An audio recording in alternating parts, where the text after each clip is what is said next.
Hello, and welcome to the Weshtern Philosophy Podcast, two friends with oceans and notions discussing the unseen forces in our lives through the lens of music, mystery, and crack. Today, we approach the murky, invisible, and very important topic of session etiquette. The difference between a gig and a session is that gig can be great or it can be medium. I think a session, if it doesn't work well, if people are working across purposes, it is the pits. It is a drain of energy. If it works well, it is angelic. I would say it lifts the energy of a room no end. And that is kind of the danger of a session, is that you're kind of taking a gamble.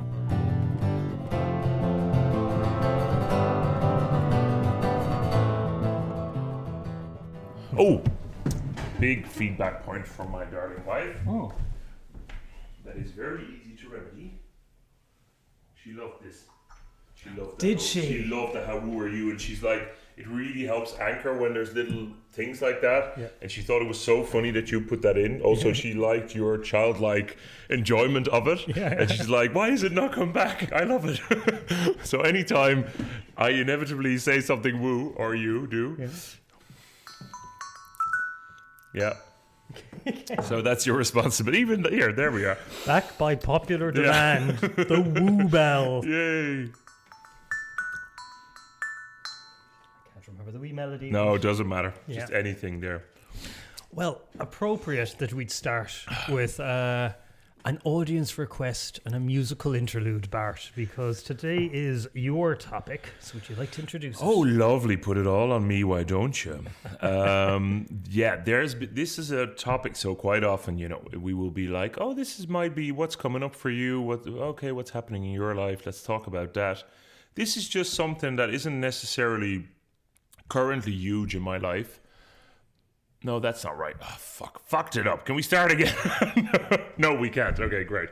It's but it's something that I've been thinking about a lot, and that I'm endlessly fascinated by. You feel it in your fascia. Thank you. Yes, I do a lot of fascia work. But I am super interested in the Irish session, music session, not drinking, also drinking session. But we already talked about that. Mm-hmm. I am endlessly fascinated by the dynamics and the unwritten rules of an Irish music fashion. Fuck! Can we not start this again? I'm so fucking up. Me and Anthony just had a deep chat for an hour, and now we're starting as if nothing has happened, and my head is pounding. Yeah. More coffee, that helps. I'm closer to the mic. Everyone can hear all the spittle flying. Anyway. On that note, let's back this away. Michael is very sensitive. Yeah, Michael. Michael the microphone. Mikey. But so for people, I'd say most of the people who listen to us will have had some experience of Irish trad music sessions. But for the people who haven't, what will we say? A session. So you have a lot where we are in County Clare, there are a lot of music gigs, like there might be, a guy with a guitar and a microphone singing a few songs, or there might be a band playing. There's a lot of live music. There's a lot of live music. And it's like in the air and water around here. 100%. Like everyone plays an instrument. Like anyone that's actually grown up here, doesn't matter what their profession is, they could be a farmer, an accountant, or whatever they are also like at least a very good musician. Yeah, it's really weird. And singers as well. Like if you ever go, does anyone sing? It'd be like 10 hands shooting up, and it might be the most beautiful thing you've ever heard, and all very different. But then the traditional music session is based around Irish traditional music, and if it's not just like, you can have traditional music in gigs as well, like the one I always used to love was, for instance, Blackie O'Connell and Cyril O'Donoghue, who recently, unfortunately, went to heaven, where he's playing with all the celestial musicians now. But like they were always playing traditional music, but it's a gig. It's amplified, and it isn't necessarily open to it's other just people. Them playing and fucking blowing the roof off the place. But if you have a traditional open session, which is, I suppose, the way it was in ye olden days, Yeah, well, Irish traditional music being a primarily oral tradition, like you would learn it. If you wanted to learn trad, you went down to the pub and you sat in on the session, the more experienced players. And was it originally pubs? Because I think it was more houses originally, wasn't it? I think you're right there. What do they call it? The God, what do they have? Those rambling houses. Oh yeah, rambling houses. Yeah. So, slight disclaimer up top. I am not an expert on trad. I've been playing along with Bart for a year and a bit now, but yeah. So I am not. I will. If I'm talking about this, if trad musicians, like lifelong trad musicians, and Bart yourself, please do correct me. Yeah, let's not be so careful. Shut up. But we do run a trad session every Sunday, exactly. So we have to own up. I'm the same. I know. I was probably going to say I'm giving out to you, but I was probably going to say something like that as well. I am only doing trad backing on the guitar for a couple of years. I'm originally more of a singer, singer songwriter, whatever, that kind of style. But the reason I want to talk about it is because it's such an interesting space. Now, we love music, but it is, and we love this type of music. I particularly really love it. I think you have actually quite wide taste. I think my shit is just folk songs and trad music. That's basically the truth. Like, I love a bit. Yeah, I love it. There's more. I sometimes have 4 chords in there. I'll have you know, but it's like. I'm thinking, is there more background needed for people who don't know? So an open session, it'd be more like, usually there is a melody instrument and a backing instrument. So around here, a lot of fiddles for the melody and a lot of guitars and bazookies for backing. Sometimes a percussion, sometimes a percussion or a bodhrán. And you know, the session can be added to, where sometimes we will be there on a Sunday with 15 people, and we're all trying to work together, and most people might never have played together before, which is awesome as well. And a lot of the time they're there to learn as well, which is so cool. Like, you know, they turn up and we play a song they don't know, and that's not a problem, because they just sit there and they learn it as we're playing it, and then the next time they might be able to join in. Exactly. Like I think the skill of session playing is that it just requires being very quick on the uptake. Oh yeah, and in a noisy, chaotic using your ear, and then adhering to the unwritten rules, and that is the bit I'm very interested in. But I want to kind of set the scene, I think, a bit more. So I think the bare minimum is usually melody instrument, playing lovely Irish melody. Usually it is just a tune that people will know or have learned when they were younger, or sometimes will have written, and then the backing harmonizes with that melody. Would you agree, Professor, that is kind of... Well, I'm going to quote former guest Joe Hendel here, who said something to us at another session we do in the Morning Dew Cafe, but he was like, trad is like reverse jazz, which I love. So he's like, in jazz, the chords are mostly set and the melody is improvised. In trad, the melody is set and the chords are mostly improvised. Yeah. So... for the music theory nerds out there, a lot of traditional Irish music is written in simple diatonic simple. You know, I mean simple, not easy, but simple as in diatonic melodies or even pentatonic melodies. So a lot of them use the same notes over and over, the same rhythms over and over. And there's often, because they're comprised of relatively few notes, you often have a number of different choices for each chord to put underneath them. So like underneath a certain melody, you could put a D major or a G major or a B minor, you know, or an A sus or something. They all kind of work. So it means that the backing is not set. Larry, to drop another name of even more excitingly, an upcoming guest. So John Larry Tracy has a story which I will steal from him. Because if he has a problem with it, he can give out to us on mic next month. Oh, I thought you were just going to say he can go fuck himself. You can go fuck yourself, Larry. You can also go fuck yourself, Larry. And then Jill, sorry, we love you. They're listening probably together. So Jill. Hi, Jill.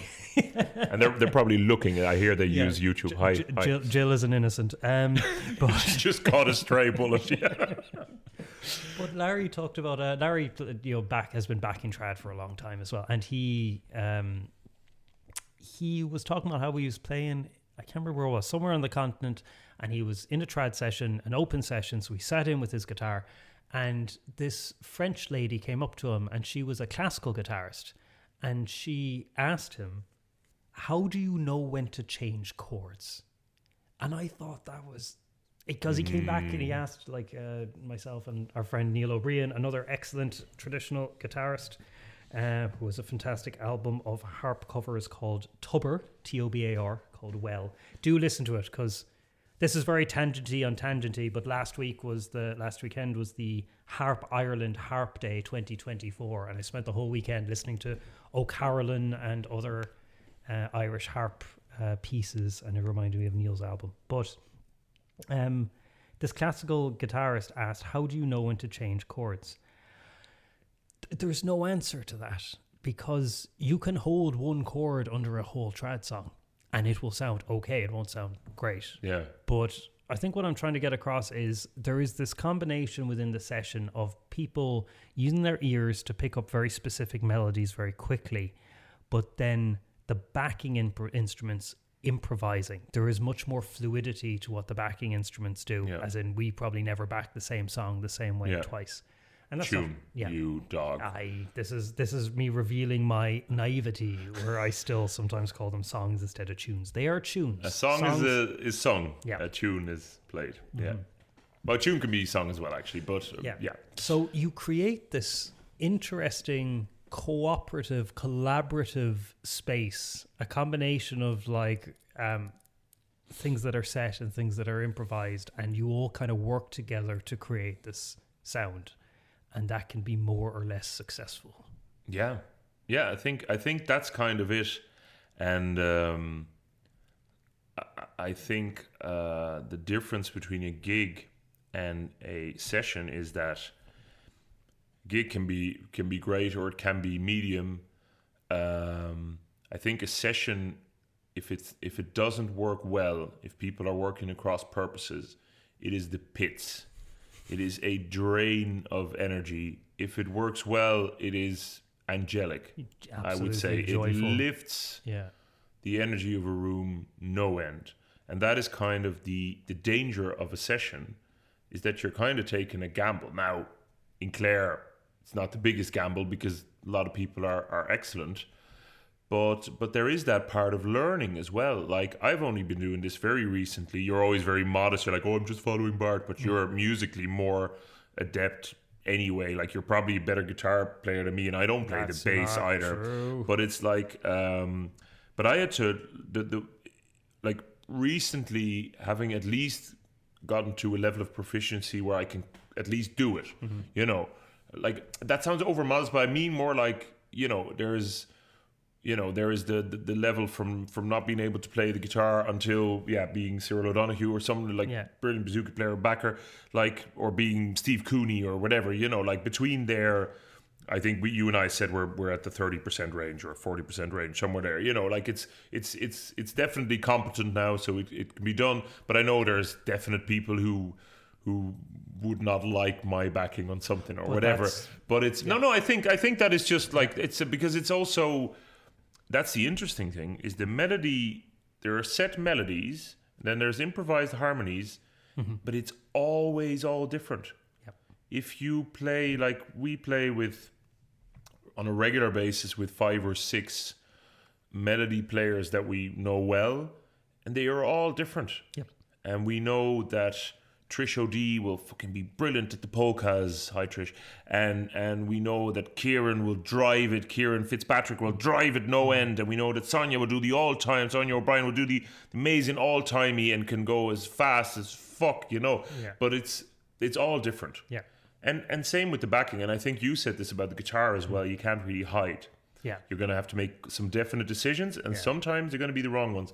But like, I was thinking of starting out, just arriving in Clare, and lovely Owen O'Neill of the Fiddle Case and of Clare FM saying like, oh Bart, just come to, I was like, I'd love to get into a bit of backing, but I'm not very good.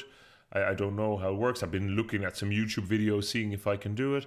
And Owen O'Neill being like, oh, just come to some winter sessions. It'd be nice and quiet. It'd just be local people and try it out. And then the first time I did, it was like me and Owen and Yvonne Casey, who's an amazing fiddle player. Owen is an amazing bouzouki player. And then I think Christy Lee on the harmonica and Jim. What's Jim's surname again? Jim. I'm not sure. American Jim on the bodhrán. Lovely, our lovely friend Jim and Barbara, and there was another lady on the bodhrán as well, Jenny, I think she's called. Jenny, yes. But anyway, I was there and I was just sweating I usually sweat anyway, but I was just so nervous, because it's through the session you get to play with extremely high-end musicians, even if you're a complete beginner. Yeah. And I am sure that it can't have been great, but they were very supportive. I sang a few songs as well, that helped, because that's easier then, because you can start a song and people can join in on that, so you can set that. And also, but then the thing with that is, so there's that learning, and I do think once, that was actually where this story started in my head. Some people saw me being competent and went, "Oh, can you teach me how to do it?" And I said, "Well, I can give you a few pointers, but actually, you're gonna have to go out there." Yeah. And then you see certain people who are just like, "No, that's too scary. I'm not gonna do it." Mm-hmm. And then you're not gonna learn it. Or there will be people going to one of our sessions and then looking at what I'm doing on the guitar while they're playing the guitar, and I'm like, if I were you, I wouldn't. It doesn't really work well. You're better off going somewhere where there's space for your guitar, and just softly trying it out. But you have to be really respectful. And I'm sure I have a few instances in my head where I've missed the mark and I've been too loud because I was so enthusiastic that I knew it all, what the key was, or so I'm well aware of that. I do this as well. Yeah. But now we are doing very regular sessions. I am fascinated by the etiquette of it. Mm-hmm. And that's basically what I wanted to talk to you about, because I'm fascinated by it, because what I love about the session is that it should be very inclusive. Mm-hmm. It should be, in the proper sense of the word, it should be everyone is welcome to contribute their bit. Mm-hmm. But that is predicated on the fact that everyone is really sensitive to what's happening around them. Yep.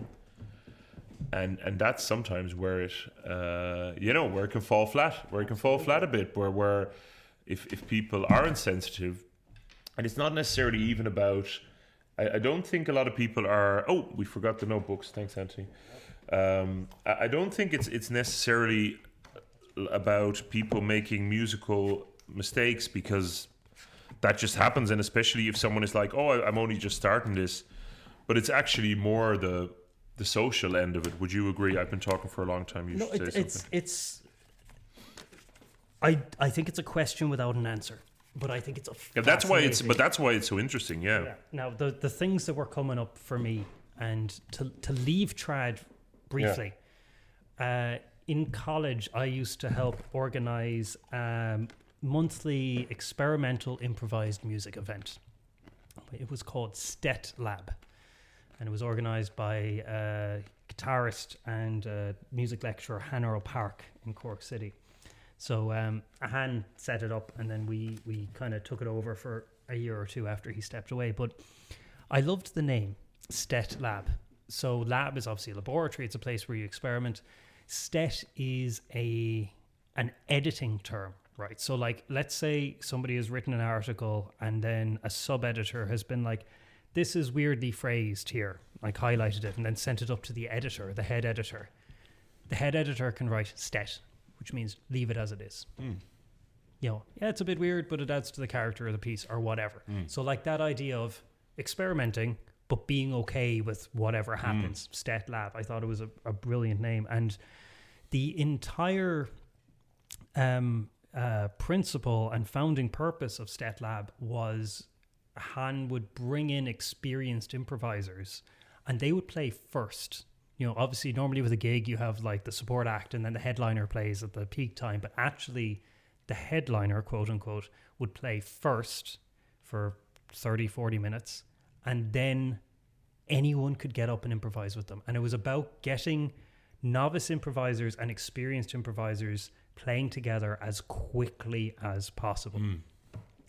And I thought it was a fantastic idea, and it blew my mind. And I was like, why has no one ever thought of this before? And I was like, no, Trad thought of it. Yeah. You know, I remember being in Daly's pub back when it was still a pub in Ennistimon and watching a session of about 6 or 7 or 8 people. And there was like a 15-year-old boy and a guitarist who must have been 80, you know, and there was just everyone in there together. And that intergenerational inclusivity. So first of all, I think that's one of the wonderful things about the session. And I think that's why session etiquette is such a knotty topic, because the inclusivity is the best thing about the session for me. Yeah. Like, and how many places do we have left where a 15-year-old can hang out with an 80-year-old? Yeah. You know, and that melting pot of experiences and culture and styles and so on, I think is absolutely brilliant. When we were running Stet Lab, we ran into some etiquette issues. Yeah. So we actually only had one rule in Stet Lab. You have to improvise. Like, it has to be improvised. And we had an act, a duo come up, and they stood up on stage and they're like, hi, yeah, thank you so much for having us. We actually don't really feel like improvising, but we have a new EP and we're going to play that. Yeah. And we're like, wow, there's one rule. You know, there's one rule. So they played, and then my co-organizer was like, okay, we're going to open it up for anyone who wants to play with this duo. And he was like, straight away, he walked up. I'm going to need a guitar for this. Yeah, go on. Okay, so this duo were classically trained, right? Like kind of Baroque classical music.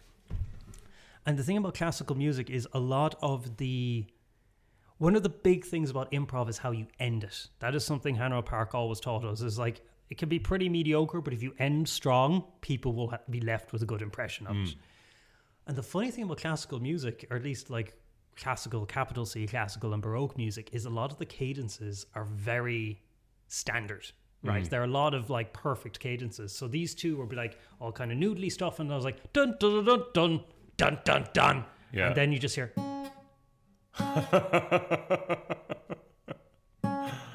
So Kevin just... one note, played completely arrhythmically and unceasingly until they had to start playing again, and they had to start improvising. Dun dun dun dun dun dun dun dun dun dun.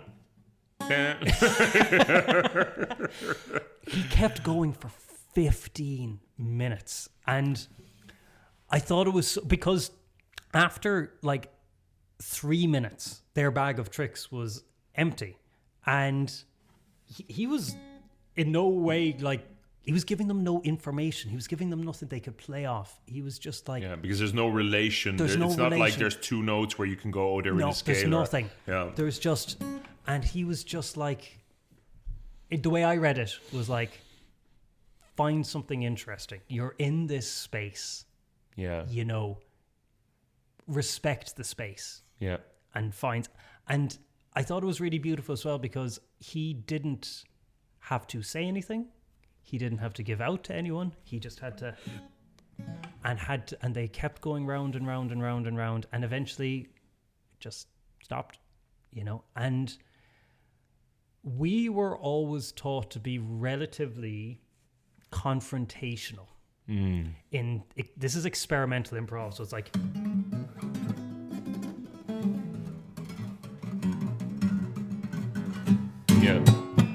You know, it's a lot of like that kind of stuff. So it's an acquired taste.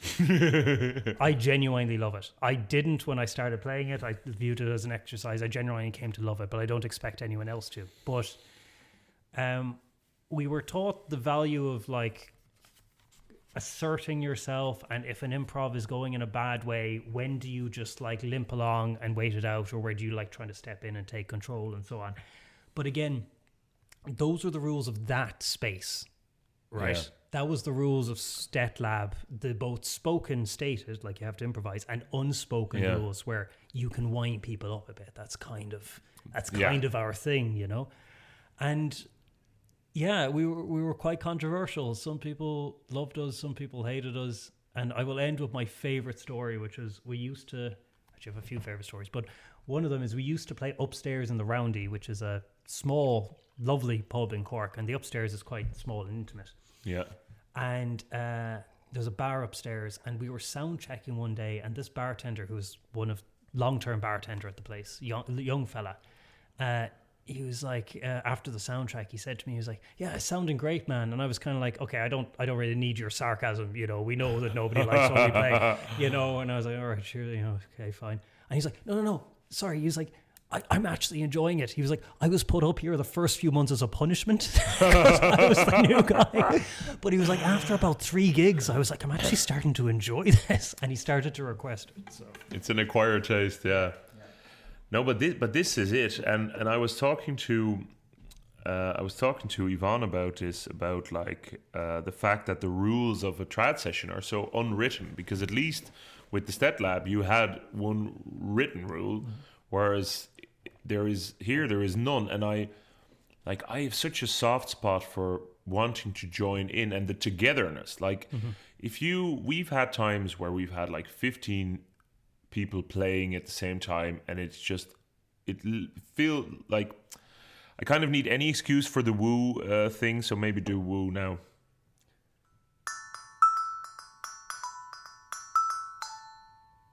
how woo are you? Well done. And the look on his face is so wonderful when he does it. Well done, Anthony. I love it. But I'm sorry to sound patronizing, but you have a lovely cheeky smile. But like it's nearly like I do think it's a spiritual experience. Like it lifts so high. But in order for that to be able to happen, there is some tending that needs to work. But I so understand wanting to be included. So when people, like, what you see quite often is like an Irish American will come to Doolin, buy a Bowron at the Cliffs of Moher, and want to join in the session that night, maybe in Doolin, you know. And I so understand that, because I am that I love people, I love connection. Of course I want to be in with that crack, but there is also a part that has to realize, if you've literally never held your instrument before coming into a session, that's tricky. Like, it's tricky. It's going to be tricky to really lift it. Now, I think you and I both really are on the side of, let's be super inclusive. All this thinking recently started when I was talking to lovely Vincent Fogarty, beautiful bouzouki player who lives in Corfin. And I was talking to him, and he said that he had won. Yeah, there was one of those who came up to a session, and he said, like, hey, lad, I think they were in a new combo as well. And he was like, actually, would you mind just sitting and listening? We're delighted you're here, but we're all still figuring each other out, and that's just not going to help that. And the guy, fair play to him, was like, oh yeah, and had a lovely night, you know. So I thought, oh, that's really handled very well. I probably would not have had the balls to do that even, but then, yeah, it's that thing of, you really want it to be good, but then you also want it to be. So what I've been like. You also want it to be maximally inclusive. And I've been just harvesting stories from people recently. And our friend was telling about Tommy Peoples in the roadside in Liston Varna, just having a dreadful Bowron player beside him. And Tommy Peoples, for people who don't know, like an amazing, legendary fiddle player who's since departed as well. But he would just be so gracious. He would go, thank you very much. And there wouldn't be not a bother on him. You know, I wonder, does it come a little bit with age or something like that? Is there an age you get to where you're like, the trad I play is maybe less important than the big capital T trad, like the community and the session? And I was like, okay, this person is here, they're not very good, they're kind of wrecking my buzz a bit, but they have a bit of passion. You know, I think 100%, because I wanted to be, and I would never want it to be closed off. I think where I'm starting to think, well, first of all, to finish that story, Sonia said that it's my insecurity that is in my way, which I thought, okay, maybe I'll have to look at that. She's like, you're probably still thinking that people need to see you being good at this. So if someone is preventing that, so that's your own insecurity. Tommy Peoples he knew he was fucking great, so he didn't have that insecurity, probably, which is an interesting point. I think where I'm starting to think of, I'm not drawing a line, but maybe being a little more assertive is when people are just plain rude. Because there are, but most of the rudeness isn't intentional rudeness either. But like there is a thing where people will come in and they're like, can I join you? And you say, yes. So they've asked, very good. But then they will start dictating. They will go, I can't play that, do not play that. Okay, I'll sing another song now. Whereas the unwritten rule is if someone is hosting the session, they will lead it and they will make lots of space for guests. Like if people are coming in and you know this guy's not a great trad backer, but he's a singer, oh, sing a song, please, lovely. And we'll all join in and we'll clap very hard and we'll loudly, and you know, but that's where I'm kind of at. Like I want it to be inclusive, but there is that bit of Anthony's really worried about my mic placement. You're all good. Yeah, is it okay? I'm being a perfectionist. You carry on. Good man. But I think that's the bit where, if people are like, no, actually, I'm going to tell you now how this works. That really gets my goat. Yeah, I was talking to some friends from Taiwan that visited Ireland, and they played a bit of trad with us. They sat in with us, and they were very, very good. They were very good, and they were so interesting. They're some of the most interesting people I've ever met. Hugh, Moonland, we miss you. We want you to come back. Yeah, soon. Please do, yeah. But they asked me an interesting question. So they'd heard trad CDs and whatever over in Taiwan, and now they'd come to Ireland to hear it live. And after a while, they were like, music is very important to them, but they were like, these songs, you know, like take something like Out on the Ocean. They're like, you know, which is a very common and well-known trad piece. They're like, what's it about? What's the meaning behind it and stuff? And I never really thought about that. But, and again, people might disagree with me here, but what I told them was, trad is still very much an oral tradition. Most trad pieces are, if you want to learn a song, you probably don't go online and download the tune.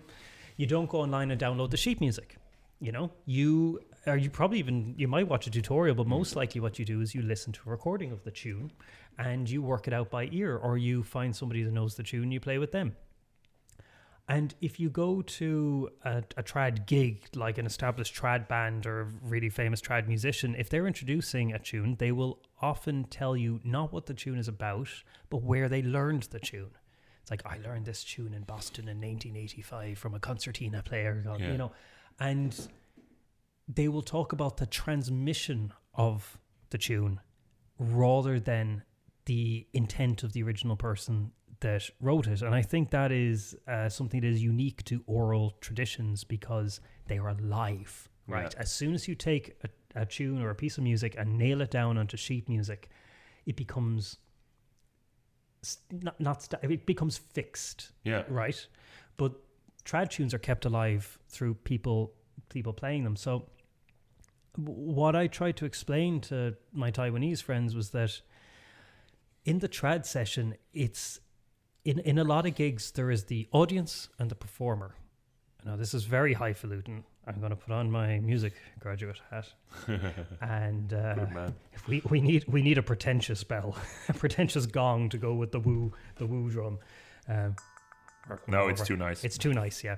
But I think there is a third entity at play in trad sessions. I think there is the performers, the audience, but then there is this session. And I view the session as something that the players are almost trying to call into being. So, and actually a lot of improvised music has something like this, or a lot of music has something like this, but I think it's particularly strong in trad, where it's not even so much about, like, you go to a really good gig, you would sometimes say, oh, Johnny was brilliant on the fiddle last night, but most of the time you're like, the session was brilliant. You know, you talk about the air, the atmosphere. And to tie it back to what you were saying, Bart, I think if people are playing in service of either the session, as in trying to create that atmosphere, or at least learning, trying to learn how to create that atmosphere, I think basically whatever they do is cool. But I think if there starts to be a little bit of ego or solo performance or something, there's a place for that too. I'm not going to say it's 100%. No, but it's like we got there at the same time, because ego. I was actually thinking, oh, you've solved it for me there, because that is the thing. I get annoyed when people, because they're not actually that rude. No, it very rarely will someone actually be rude. It's more that I feel that they're rude because they're using the session as a platform for self-promotion. Whereas I believe it should be a communal thing. But it's not that I don't have ego. Yeah. Like when I sing a song at the session, I like it to be a good song and for people to think. So 100%, my ego is also involved. But I will, for instance, more likely sing a song that I know people can sing along to or that instruments can join in on than something that shows off my particular amazing vocal qualities, amazing inverted commas, obviously. But it's like,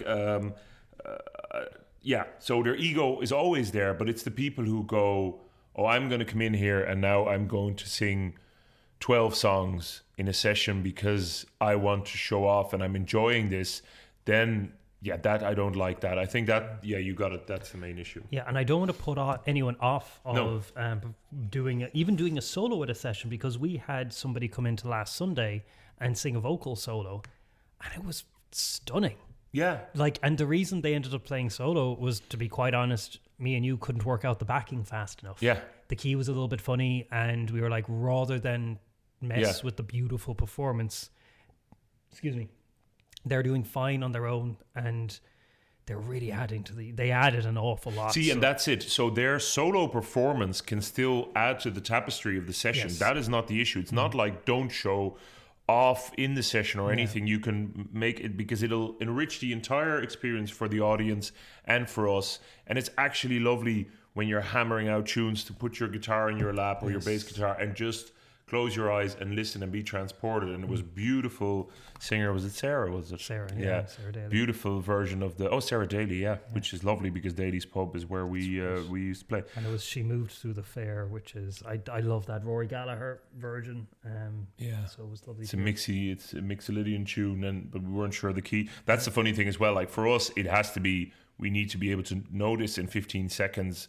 Otherwise, it's just going to be annoying because they're going to hear us softly trying out notes beneath. The vocalist off. So it's like, get this now or leave it. Yeah. But that's a big thing as well. I think Vincent said this to me as well. Like he's like, even if you've been playing trad for years, you could still come to playing with some new people and being like, oh, I have no business being here.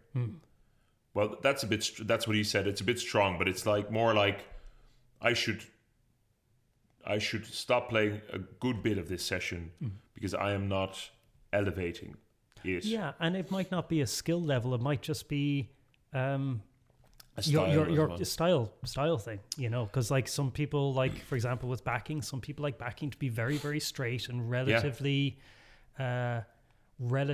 similar song to song, and then some people like massive variations and pulling out the nuances of each piece, where some people want it to be a little bit more flat to let other instruments like play over it. Like there's no right or wrong. 100%, but you really helped me here, because I think that is the thing, is that is it in service to the session or not? I think that's a question you can ask. So like you say, if anyone hears this and is thinking about starting do. Absolutely. Please do. And it's not your skill level that is the issue, and it's also not perfect social skills, because geez, I am sure I fucked a few things up beautifully in my time. And my time is not even that long. I'm going to go further. I'm going to say, if you are a little bit socially awkward, then definitely go to a session. Yeah. Like, it's one of the best things you can do, because, like, speaking for myself, I don't get on well if you just drop me in a room full of people that I know or I only half know. But if I have something to do, if I have an instrument in my hand, or if I'm taking photos at an event, I'm very happy and relaxed. And, like, it's actually a really good way to, You're learning a skill, you're socializing. Yeah. You can have a drink or you can not have a drink as 100%. well. There's no one will take any umbrage. Loads of musicians are driving. Yeah. So my thing would be, my only thing would be like, please do. And it's not the skill level, because I've also, I once played with a guitarist that was so good, but he just was so loud. He was trying to show off during everything, even when someone was singing with a soft voice. And so his skill level was amazing, but he wasn't responsive to the people he was playing with. Yeah. And then that gets in the way. So I'd say the only thing I would say is try and be in service to the session. Yeah. Or in the big session by learning. Yeah.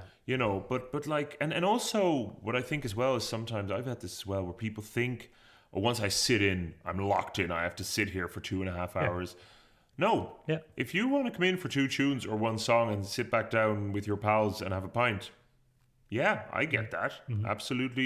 Absolutely grand. But yeah, I hope we've not gotten too that this is only interesting to people who actually play in sessions. I think this is fascinating. But there's so many things to it, because I honestly think it is maybe one of the few openly available spiritual spaces, or like a holy a bit like what Joe Hendel was saying about the stage. Like there are stages, so the stage has this as well, but just like a stage where you can come in, and the template of trad is so good, because like I've had quite often people, like I put up a post of our Sunday session, it'd be 12 people playing a tune, and it's everyone's going hammer and tongs and everyone is in sync. Yeah. And I got a text from Marieke Krane, a lovely classical violin player from Nijmegen. And she was like, how the fuck does this work? How does this... Just explain it to me. And obviously, she's very talented, much more musically knowledgeable than I am in terms of theory. And I was like, okay, well, this is kind of how it works. Like, amazing. Yeah. So it's such a good template, because it also, like you, that's what got me into this idea, is because, like you said, you are meeting people without having to chit-chat. In a way, you're connecting to their souls. Like, it's nearly like, hello, we've never met before. Let's do one of the most personal, beautiful things. Yeah. It's like riding at first sight is what I like to call it. Oh, that was horrible. The look he gave me was, it was really bad. Oh, it was really bad. Oh, no, it's... I need to go to the toilet. It's a sacred space. And I'm going to do it. It's a sacred space, riding at first sight. I'm going to the loo. Are you? You save this, please. Oh my God, there's no saving this. But what Bart actually meant to say. What Bart actually meant to say is, I'm going to grab something here.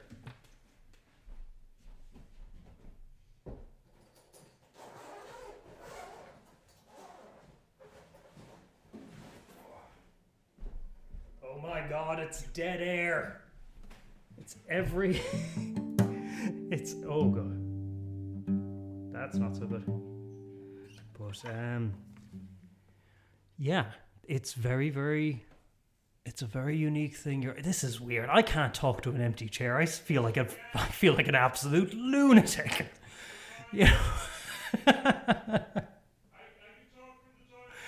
I don't know how sensitive the mics are, but Bart is yelling at me from the jacks anyway, while he's presumably having a bit of a cry.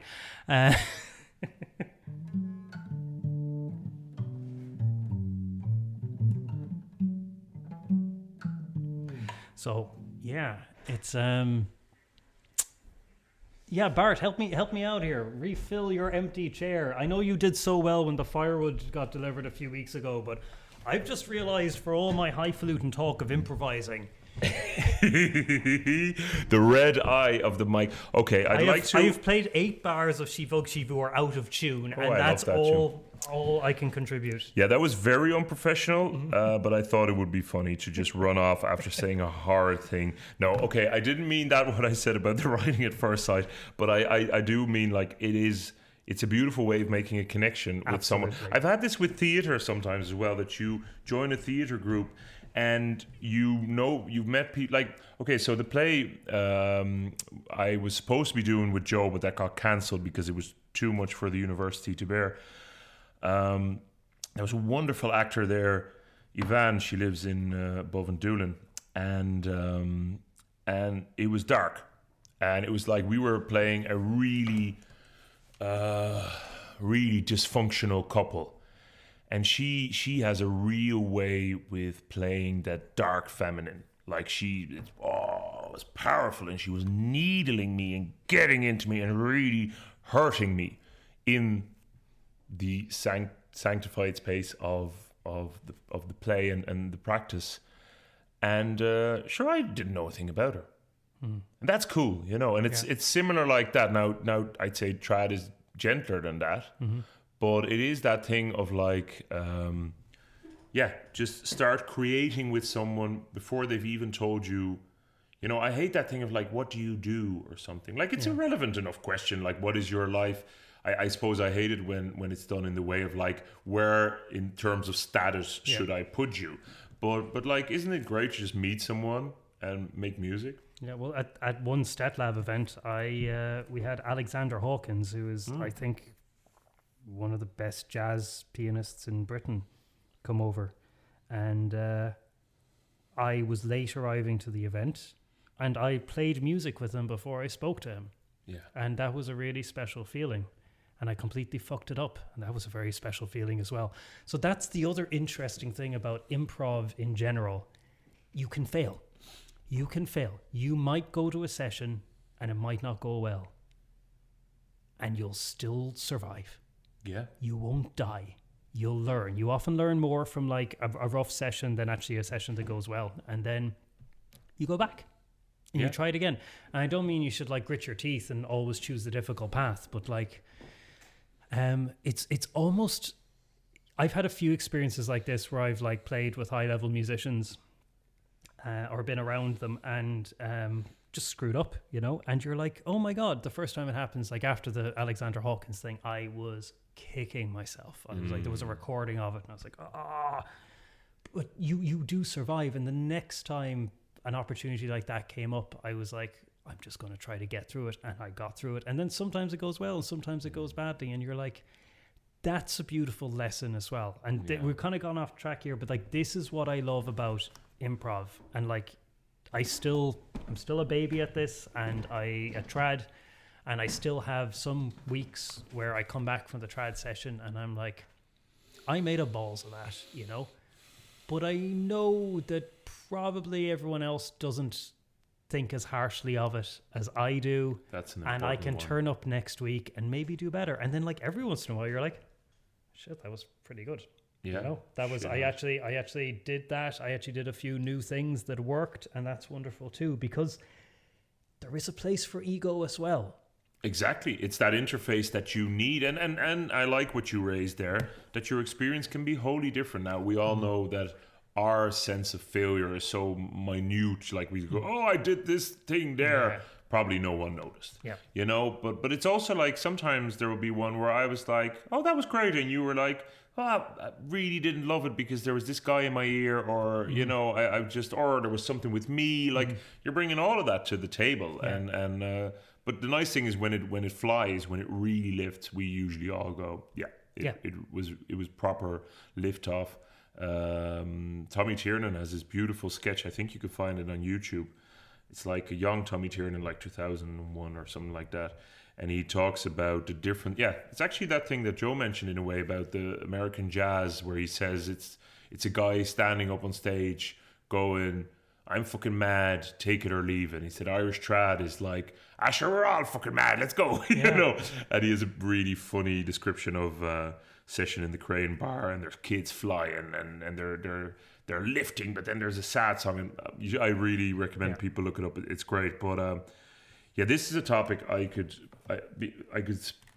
spend forever on, because it's like a whole universe in itself, and there's beautiful mentorship in it as well. Like talking about that failure aspect. Like for instance, Sonia O'Brien, fiddle player, has really helped me a lot with first of all learning trad and just hitting me with a bow when I played something that she's like, that's not, and she still does this thing even last Friday where she gives us a face as if she's like smelling sour milk when we play a chord that she doesn't like. We're trying to find our way, and I love that you went like, Sonia, if you hear it and don't like it, we feel it very deeply. You don't have to do that face.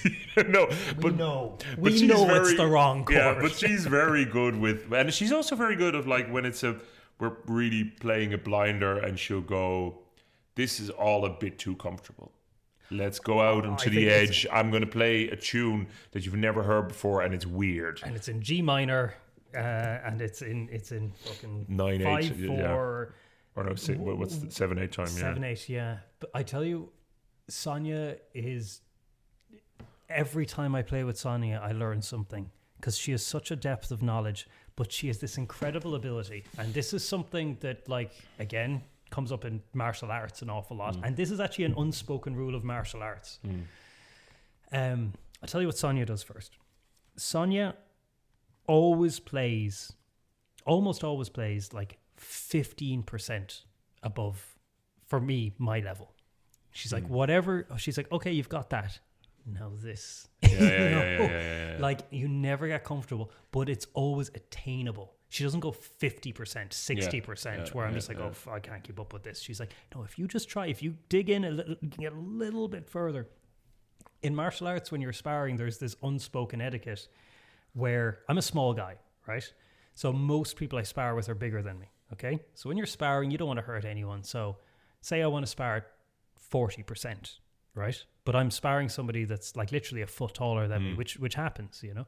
And my 40% and their 40% are very, very different. It's like if they're going at 40%, you have to give 70. I might have to go 60% for it to be equal. And if they're a little bit inexperienced, they're like, oh, he's going 60%, I'll go 60%. But you're like, we're in two different weight classes here. So if you actually want to learn, you want to meet your sparring partner where they are or a little bit above. And Sonia is so good at that. She just seems to have this intuitive thing, and she's also just a great teacher. She's just really good. I think teaching is really like a thing that she embodies, and she's told us some stories. I think she said it when we briefly had her on that podcast where she was like, I hate this. I hate doing this. Maybe my favorite moment of any podcast. Yeah, it was so funny. Like, this person comes on with a microphone, just like, I hate being here. I've been forced into this. But she just really has teacher vibes, but in a very mischievous way. And I love that chaos element of like, don't be too sure. I was so proud of myself when I did it back to her the other day. You weren't there. We were like, okay, this first tune is in D major and then it's G major, and we were playing the first tune, and I said, oh, let's do another round before we change. And she ignored me and went into the next tune, and I was just like, no. So I kept playing a D chord while she went into G, and everyone looked like, yeah, okay, G is, it is one of the chords of D, but it doesn't really work. And I was so happy with myself, just looking at her. And then when I let it go, it's a big relief because then everything is harmonized again, you know. But I was pretty happy with that when the pupil can just get one over on the master. Well, see, this is something else I wanted to bring up because, okay, you come in, you're deferential, you're open, you're learning, you're reading the room, you're reading the space, you're learning to join in. But if everyone's like that, it doesn't work. That's a good point. You need some motive force. And what you'll find is, and I thank God I'm not a melody instrument because I would go to fucking pieces if anyone ever said this to me. But it's like when often you turns to somebody and go, would you like to start a set? Yeah. You know, and there's this moment there where you're like, you don't have the option of following anymore. You don't have the option of being like quiet and deferential and fitting. It's like you're starting a set now. Yeah. And a really interesting thing happens where you could just solo. But as an example of really good etiquette, and going back to Sonia, we had a young lady come in playing banjo with us a few months back, and somebody was like, would you like to start a set? And she started, and nobody knew the song she was playing. And me and the tune. Sorry, nobody knew the tune she was playing, and me and you were figuring out the backing, and she just changed to something else. Yeah. And then everyone knew the next tune she played. Yeah. And she's quite young, so Sonia, like, gave her some advice. She was like, your playing is great, work on this and this, but she was like, your session etiquette is really good. When you started that tune and you realized that nobody knew it, you didn't just plow on. You were like, to keep the session alive, switch to something else that people can join in on. And that's beautiful. I think that's lovely. There's a lot of that, like keeping things in its right place, because if you did that all the time too quickly, then the problem would be like we could never figure something out. We wouldn't have time to figure anything out. Molly has a couple of funny reels in Mixolydian modes and stuff like that like she's like, Molly Crilly. Molly Crilly, who's brilliant, but she was like, maybe I shouldn't play those because like we struggle to back them a little bit, and we're like, no, we're learning. Like keep playing them and we'll get better at backing them every time. So like we're asking her to be a little bit more egoic for our benefit. Yeah. But I think this is the thing, if you are open and respectful to the other players, you will learn so much because people will see you want to learn. Whereas if you step into it and you're not responsive, I think that is the main thing. Like when I had one recently where someone really tried to take over and then also play guitar straight through what I was playing, like just like completely really forcefully getting in the way, where you're not even like, someone is trying. It's like, I don't even know if they were trying, like it was just like to try a takeover, like, and then I would like drop a few like gentle hints like, maybe, and if someone doesn't respond to any of that, in a way it's a real shame because they're missing the gold of all the, like where there's been times where I've fucked up something up in a session, or I've just been really listening and I've gotten such great nuggets. Like there was one time sitting in dailies with Brendan Lynch, who has the fiddle shop, wonderful fiddle player who has the fiddle shop in Ennistimon, and with Trish, and I think Dan Began as well. And I was just sort of saying that I was, really new to the backing and I was still finding my way. And I was like, I probably need some more interesting chord voicings. And he was like, you don't need extra chord voicings. You need to listen more closely. It's so good, and it's like, it's not a fucking destroying someone. It's just like, maybe focus your attention here. Or Brendan Organ, wonderful bouzouki player, said to me like, I think your left hand is so awesome and I would love to learn a lot of those shapes. Right hand could do with a bit of work here and there. I'm like, that's nice. That's good. If you can take that on. And then sometimes there's even fucking life lessons in it, like to how to just deal with conflict or deal with like, because also sometimes there's stuff where people are just flying drunk. Like I remember being in dailies one time and some people sitting in where the musicians were sitting who were so drunk. And just like, I was singing a song, my love by the gasworks. And it's like, no one is enjoying this. You don't even know who you are anymore. And then instead of that becoming like, it's funny, like in Holland, or at least in the pubs that I worked in Holland, someone, the bartender would have gone, hey lads, it's lovely that you're having a good time. They're playing there. That doesn't fucking happen in Ireland. People are like, musicians, good luck. So you have to sort that yourself. But then in a way, it's beautiful as well because you can do it quite skillfully. So I went to Sonia, who speaks Dutch as well, which is very handy. Mm-hmm. So I said, okay, gewoon 10 tunes achter elkaar. So she knew 10 tunes in a row, just no space. Yeah. We're leaving no space. We're going to be playing, which normally would be quite rude. Mm-hmm. But they were so drunk, they just lost interest and they went. And there's no conflict. Yeah. And it was solved, and that kind of stuff is beautiful. There's something I want to bring up here as well about session etiquette, which is we're talking about it in an equal sense, but we are not involved within it to equal levels. You are very much the session leader. There's the postie. I was wondering if he was coming at all. No, I was missing him. Yeah. Sorry, go on. You were very much the session leader, and if you go to if you go to Owen O'Neill's session in Fitz's and Doolin, he's very much the session leader as well. Yeah. And, it's not that you're very overt. You're not like the conductor of an orchestra. Mm. And you do this, you do that. No, it's not like that. But it is this intense, room-wide empathy, which I find like fascinating. Like, you're so good at looking out in the crowd, like and being like catching somebody, like, okay, and like they'll want to sing a song, but the crowd wants tunes, so we're going to do 3 tunes and then break, and then I'll give him my guitar, and then he'll sing a song, and then if he does a good version of this, we can back him if they do, and it's like, it's this wonderful, this person needs to be, not needs to be, but it would benefit everyone to elevate this person and shine the spotlight on them, but knowing when to do that as well. Like if everything's like really, really lifting, you don't want somebody to come up and sing a slow song, but if you want like a moment of catharsis, so timing that, it requires this knowledge of like people's musical styles and their personalities and so on, and then obviously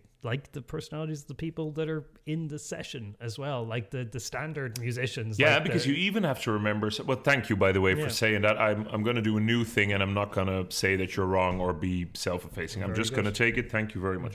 But it's so interesting because sometimes you even have to remember, if we have that guy on the box and that guy on the bouzouki, for instance, okay, there's going to be a bit of a clash because he likes to take it handy and he really likes to fucking fly off the, So there's even stuff like that, and it really throws me back to bartending a lot of the time as well. It's like reading a room and knowing how to interact, and sometimes as well, like people will ask. A couple of weeks ago, someone asked for a song that I do sing, and I was like, that dreary fucking song, I don't want to do it right now.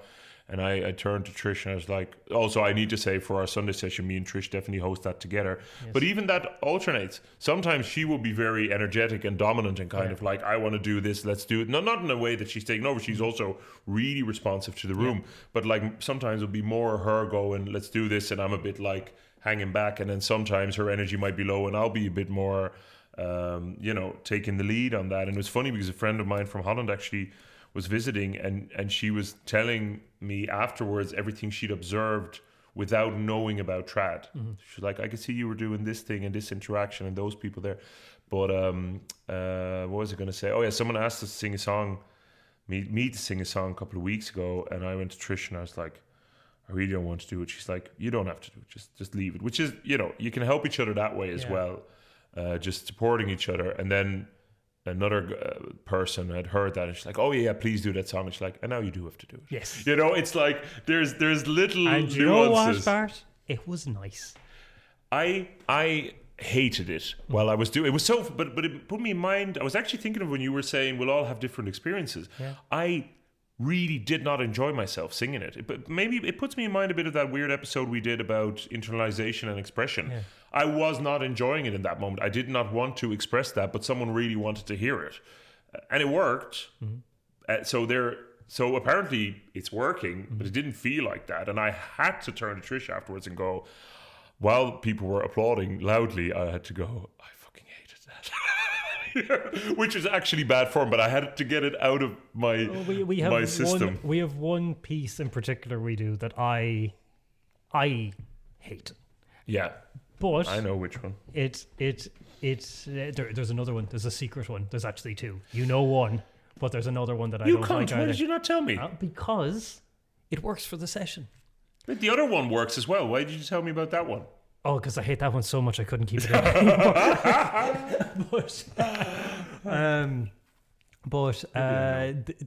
It's like, and it's interesting to like sit in the discomfort and to like. So that song, and I'll say it because it's Red is the Rose. Yeah, that's the one he overtly hates, yeah. And it's really interesting just to sit in something. You're like, why do I dislike this so much? And like to just go back there again and again and again. And I was like, what can I find in this? And I'm just like, no, screw it. I'm going to go as deep into this song as I can. And it's just an interesting exercise. But again, it's not about me. And I think as long as I can get through it, and as long as people are enjoying it, I owe it to the session. And it's not even me martyring myself. It's like, oh, that song. But then after we play it, I'm like, oh, that was... There's 2 things going on, right? There was like, okay, that's not my favorite song in the world. But afterwards, you're like, I'm glad we did that. People enjoyed that. There's a good buzz in the air and stuff. And I don't want this to sound like too negative because this is not a vent because we love the session. And actually, I think the session etiquette is really strong.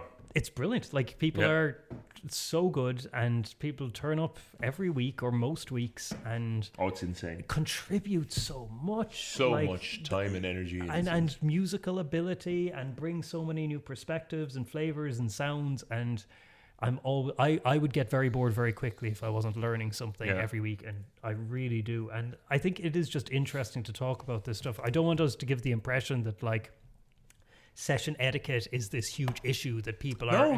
No, it's just something that really interests us. It's just interesting, and it's interesting sometimes. I recently just had a few bad experiences in a row, and you go, okay, what do I need to learn from this? It's not like people are bad.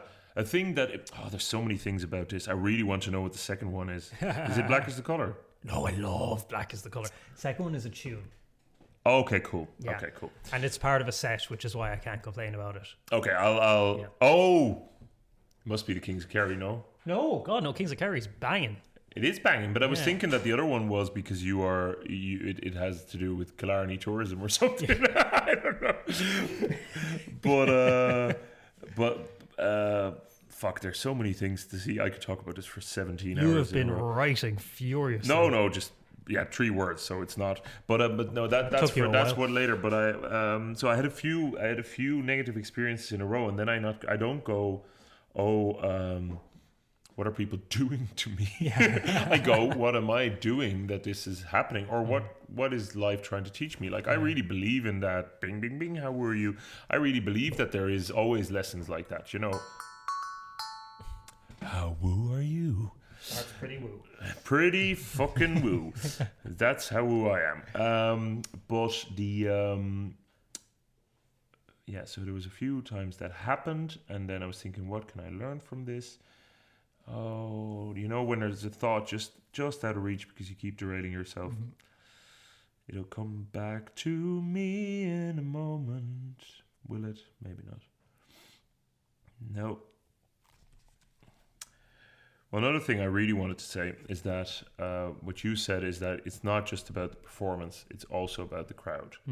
And I think that is so bang on. And when we have a great session, like we had last Sunday was actually a really quiet one, but it was still great. Mm-hmm. But because it was a big storm, like it was a huge storm, and we were amazed that there were people at all.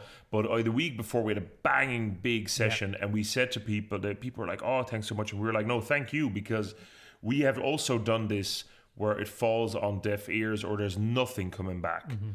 Like me and Trish did one recently for a wedding where we were like, is the amp even on? Like, there was just not even that they thought it was bad. It was just they weren't resonating with any of it. Yeah, you know. And but most of the time, luckily, people do. And when it's great, it's because the crowd were also great. Yeah, they were giving us their attention. They were really listening. They were applauding, appreciating. They were the energy is coming back in and forward. Like we're being fed all that energy. So when I say to someone, no, you also made it great. Yeah. You were a part of this. People think like, oh, that's very nice to say.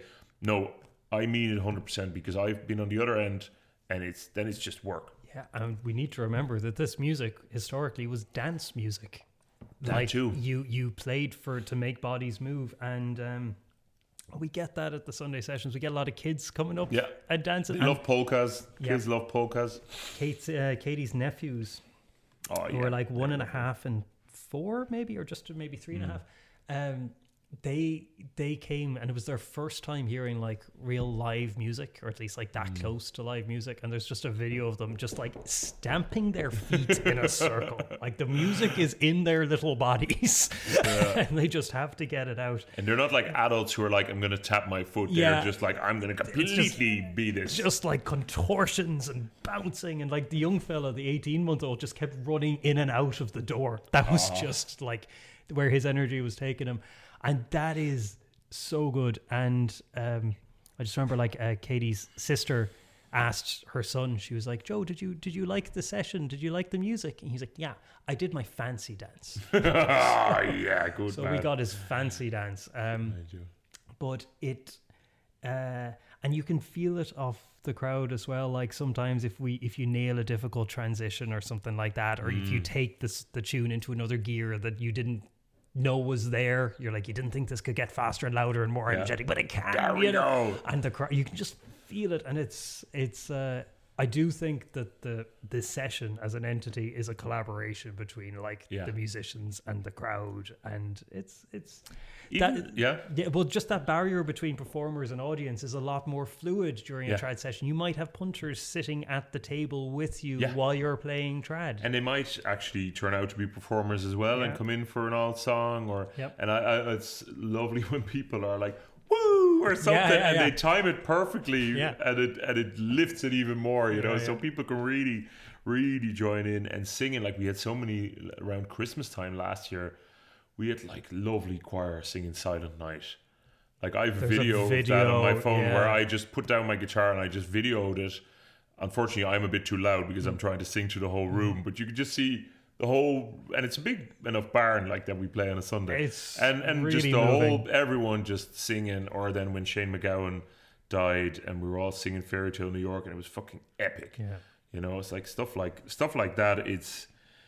It's life-changing. And then when the COVID was there and live music was curtailed, like, people were gasping for it. And then even, like, we went back to playing pretty quickly. And Doolin was also, it was a lot of outside gigs. And they were just like, we need fucking music. So we're going to make it happen any which way that we can, even if you guys are freezing. Like, I went to a Fiddlecase gig in December, just before the next lockdown. And they were just like, okay, we need this gig to happen. But we have new lockdown rules, so we're just going to put heaters outside. Everyone wear winter coats. It's literally snowing. And we'll put a tent up. And you could just see like poor Adam Shapiro on the fiddle just blowing on his fingers. Like, you know, and it was epic. And just drinking whiskey to keep warm. And, you know, but that's what I was going to say. Like we got back in Doolin. We got back to it fairly quickly. And I was living in Doolin that time as well. Or just above Doolin, Donegal. Where Michael Russell's from, but certain people didn't go back to it quickly, and playing in Doolin, for instance, even in 2022, and I think even in 23, not many in 23 now, but in 22, regular enough, where I was like, oh, we're back, baby, and for a few, like for 6 months being kind of like, no, it's kind of getting normal again. And people just coming out like just crying like for an hour and afterwards just going, this is the first live music I've heard in 3 years or in 2 years, you know, like, it's big. It is. It's big. And I wrote a lockdown song, and one line that I'm really happy with is can I get it? I was watching John Spillane did a few actually really nice. I actually still go back to them sometimes. John Spillane did a few regular mention of the podcast. John Spillane. I don't even like. We could probably maybe get him as a guest, but I don't know if I want to because I would just not be able. But people are going to think he's sponsoring us. Yeah, I know. Yeah, the Hit Factory. We're sending money to the Hit Factory. But he had there's a few really nice. I think one is called The Crown Live. Look it up on YouTube. There's some lovely songs singing. But there's one where he was in his socks in his house playing songs, and I wrote something like the musicians in their socks they're still on the ball, which I thought was a nice, because so many musicians were just like, well, okay, fuck it, we're doing this online then, It's such a need for people here, it seems. It is. It's important. I'm sure we'll do our best to keep it going. Well, that's it. It's like, carrying the torch in our little way, and I'm really aware that there could be musicians listening going, what are those lads think they have to talk, or whatever. Like there is snobbish behaviour in music as well, although I've encountered quite little of it in Clare. But this is the only way we know how to do it at the moment, so we're just going to do it. Yeah. And enjoy it we'll enjoy it while we are doing it, because it's such good crack. Oh, it's such good crack. I'm learning so much and having such a wonderful, wonderful time. There's one thing I'm a bit aware that we were shouting at Larry even though he donated on our Patreon. That's bad marketing, isn't it? Larry, come back. We're not going to pay for your flight, but oh God, the guilt. I'm racked with it. I'm going to go to the toilet again. You can do it. No, you're going nowhere. I think we'll just have to make it up. I think you'll have to record a wee song for Larry, Bart. I think that's all we can do. I don't know if he'd enjoy that now. Well, that's your penance. Do my Belfast love. That might make him very uneasy. Yeah, well, he is your Belfast love. Let's call a spade here. This has been Weshtern Philosophy. Follow us on all the socials at Weshtern Philosophy Pod. If you want to support the podcast, you can join our Patreon to help the show grow, or make a one-off donation via the Ko-fi link in the episode description. We'll be back next week with more chats and another topic. Slán.